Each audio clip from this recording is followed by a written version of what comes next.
L'estate montevaghese offre non solo ai cittadini di Montevago, ma a chi vuole venire a Montevago, un panorama diverso. La cultura l'abbiamo voluta inserire negli spettacoli con spettacoli di qualità, sia nella presentazione dei libri, proprio per dare spunti di riflessione. Quello di questa sera è un testo che si presta perfettamente ad una riflessione da farsi. 6 giorni in manicomio, l'autore è Antonio Fiasconaro, un noto giornalista, e il tema è delicato, attuale e che non può essere sottovalutato, e quindi a 360 gradi questa sera abbiamo cercato di capire cosa si può fare dopo la legge Basaglia, quali sono le condizioni oggi quando parliamo di sanità e parliamo anche di salute mentale.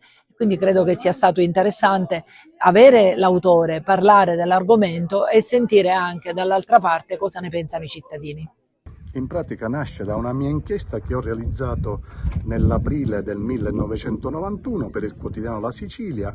Ho voluto fare questa esperienza dentro il manicomio di Palermo, il Pietro Pisani, 6 giorni in pratica all'interno di questa grande città nella città, perché è enorme il manicomio di Palermo, e ho avuto la possibilità in questi 6 giorni di conoscere la realtà manicomiale e soprattutto di poter parlare con diversi malati di mente ancora ricoverati all'interno, dove l'umanizzazione purtroppo non era di casa, dobbiamo dire. Erano lì abbandonati, vagavano come zombie lungo i viali dell'ex manicomio, e ho potuto constatare proprio con mano la tragedia dell'uomo con le problematiche e i disturbi mentali. Innanzitutto io non sono un medico e non posso parlare dal punto di vista scientifico da medico, però devo confessare una cosa, che la legge Basaglia, la legge 180, che decretò la chiusura dei manicomi, poteva essere una legge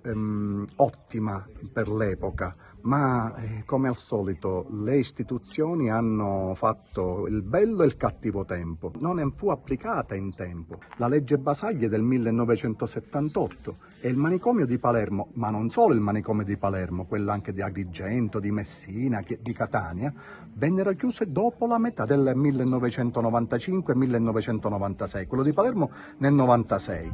Quando io feci l'inchiesta nel 1991, all'interno dell'ospedale psichiatrico c'erano 580 malati. La legge era del 1978, l'ospedale venne chiuso nel 96, quando è uscito l'ultimo malato di mente che era ricoverato in quell'ospedale nel 2004. Allora, dobbiamo porci molte domande. La legge 180 era una legge ottima per i tempi, ma non fu applicata, fu disapplicata dalle istituzioni.